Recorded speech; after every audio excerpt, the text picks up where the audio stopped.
So instead of revisiting my older topic of discrimination against atheists, which is still available on this channel, feel free to check it out if you so wish to. But today I'm going to talk about a much more specific form of discrimination directed towards atheists, and that is surrounded around the lack of trust directed at the entirety of all atheists. I want to get into why atheists shouldn't be distrusted on the basis of a simple lack of faith, why this position is irrational and mostly based on stereotypes and misconceptions.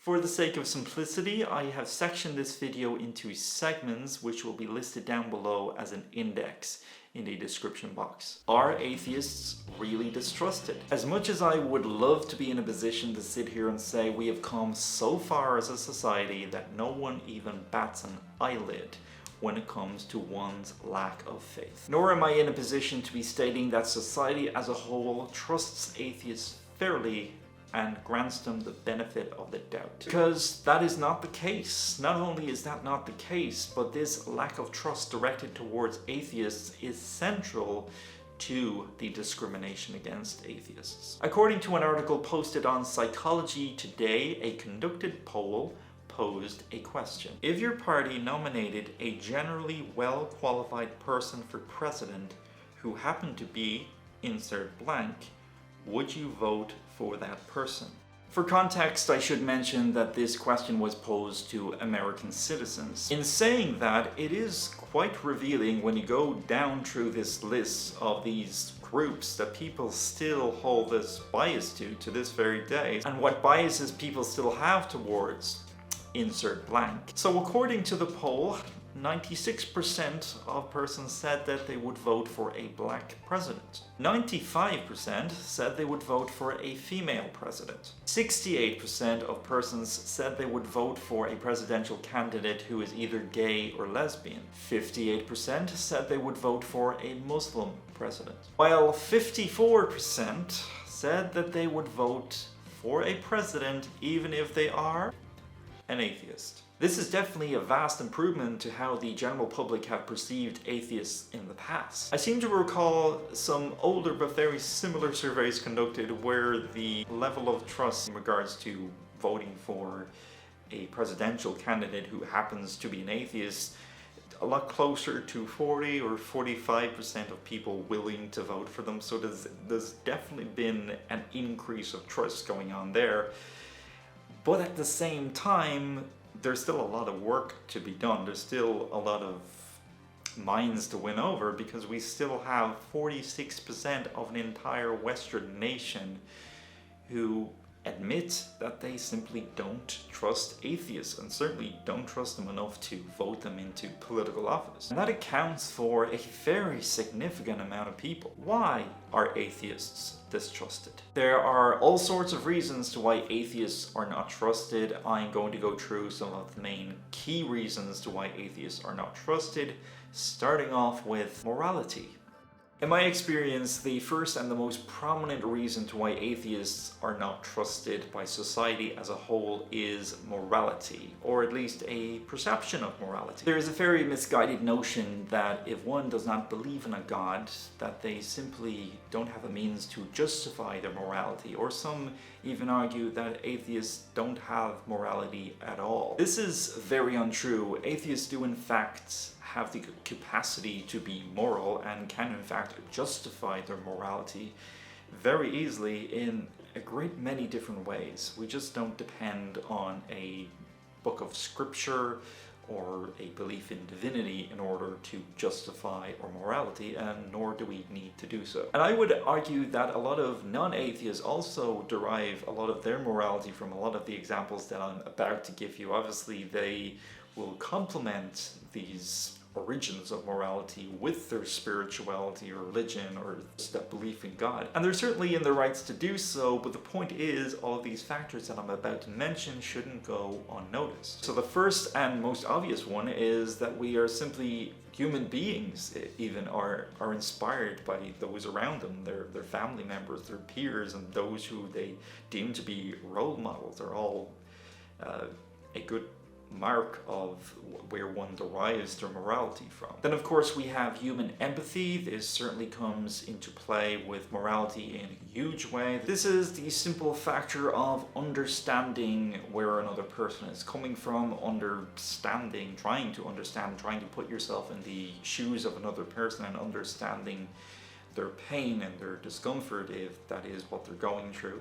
It is also wanting to avoid feeling guilty for causing displeasure or discomfort to another person. There's also a lot of answers in evolution to why we are moral and why we are, in this case, good without God. One of such explanations from an evolutionary point of view is the concept of symbiosis. So symbiosis describes the interactions between two dissimilar organisms or species. This can result in such very different species having the benefit of working with each other. I would argue that the same can be said about human beings. There are many circumstances in which we work with each other that have mutual benefits for all parties. The sort of idea encompassing, if you scratch my back, I'll scratch yours, or one good turn deserves another. And then of course we have the good old-fashioned philosophy of secular humanism, which I fully support, I fully believe in.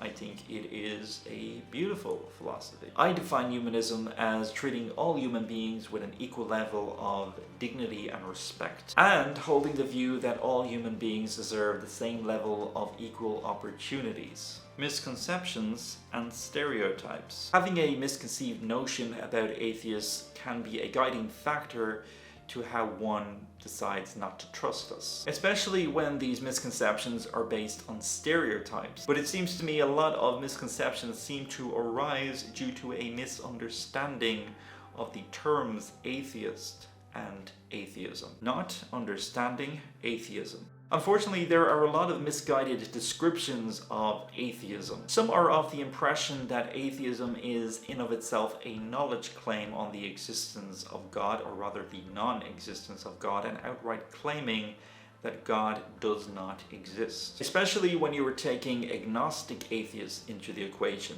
such as myself. We don't hold the view that we know for a fact that gods don't exist. We simply lack faith. We lack faith while lacking knowledge. And yes, there is in existence Gnostic atheists who do in fact claim that they know that God does not exist as a fact. That knowledge claim is really something in addition to them being an atheist. Obtaining this knowledge claim is not actually part of what makes one an atheist. It is not a general understanding to what an atheist means. When it comes to the criteria of the basis of what atheism means, it is always a good rule of thumb to base your description on the original Greek meaning of the word. It is derived from an ancient Greek word called Atheos, which literally translates to without gods or no gods. Intellectual superiority.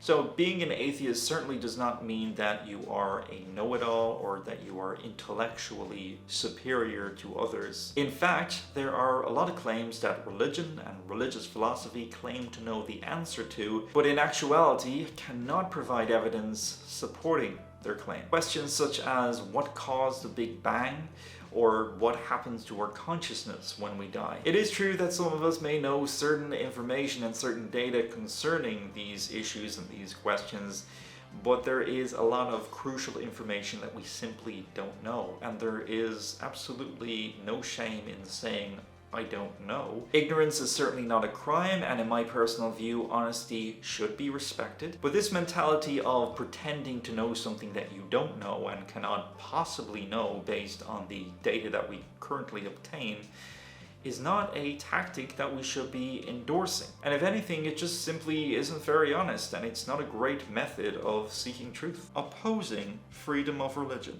There is the unfortunate tendency for some to assume that atheists, in fact all atheists, oppose freedom of religion.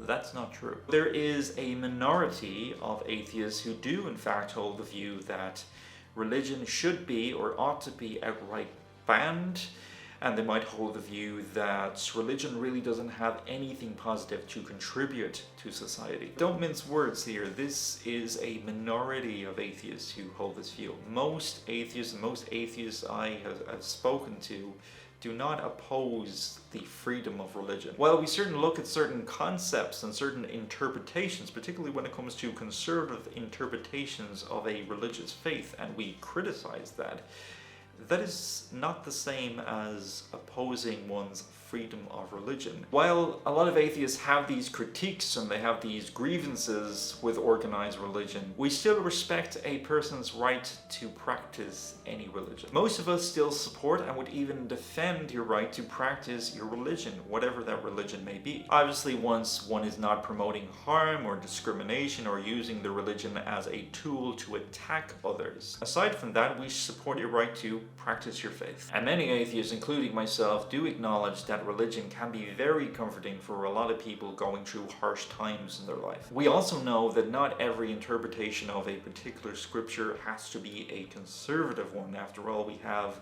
LGBT affirming churches all across the world. A significant amount of atheists will agree that there are at least some moral teachings contained in scripture, such as the Bible, that can, in fact, have a very positive impact on a person's life. However, most of us would agree that the previously mentioned forms of morality that I went through at the start of this video, from empathy to certain areas of evolution to being inspired by your role models and so on and so forth, is basically a more efficient means to base your morality upon. So if anything, what we really have here is a simple different way of looking at the topic of morality and how one bases morality. The authoritarian argument. In my opinion, the most toxic form of mistrusting atheists, or attempting to justify your mistrust in atheists, is this ideology of certain historical figures who happen to be atheists, but they also happen to be authoritarians, and held political views of a very authoritarian mindset. This, of course, would include individuals such as Joseph Stalin and Mao Zedong. Now, while it is true that these two particular individuals, and many like them, have certainly been atheists, what they did and the atrocities they committed and supported, they didn't commit these atrocities in the name of atheism. No atrocity or anything even like it has ever been committed in the name of atheism. And if you just take a moment to think about it, what exactly would that mean? How would one do something like that in the name of atheism? And what exactly does the name "in the name of atheism" mean? What does this entail?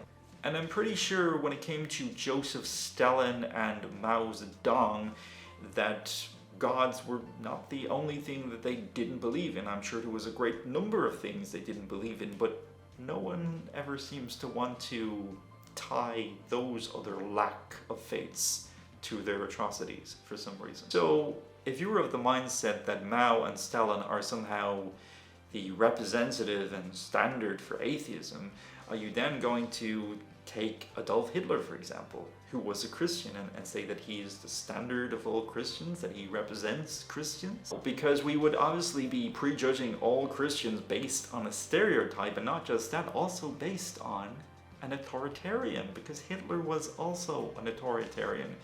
Just like Stalin and just like Mao, just authoritarian in quite a bit of a different sense, but still an authoritarian. On top of that, it just simply is not very logical to be blaming the actions of a minority onto an entire group that minority claims to be a part of. I mean, that's why we have terms such as bad actors. So in conclusion, there really is no logical reason to lack trust in a person solely based on their lack of faith. So if you are to not trust a person, please don't base that on a person's faith or their lack of faith or any label for that matter. Instead, it is much better and it's much more rational to base your deciding factor to whether you're going to trust that person or not based on their deeds, based on their actions, based on their credibility. But if you really do have genuine concerns concerning around what atheists think or what atheists don't think, then try just asking them questions, open up a dialogue, and educate yourself on what we really think. There are plenty of online forums and Facebook groups in order for you to do this, and when you do this, and when you open up a dialogue and truly listen to what atheists have to say, you might find that atheists are really not much different from yourself. And for those of you who are atheists, I would ask you to please correct these misconceptions when you see them being made to avoid any further confusion. Or maybe you could share this video with them. And so that is where I'm going to end this video. As always, comments and video responses are very, very welcome. So post a comment down below in the comments area, or you can submit me a video response. Just use the video response hashtag that I include in my description box. So let me know your thoughts on this. Do you trust atheists? Why or why not? Or perhaps you are an atheist who has been treated unfairly. If so, let me know your experiences. Let's start a conversation down below in the comments area or video response. And until next time, everyone, freedom, peace, and love.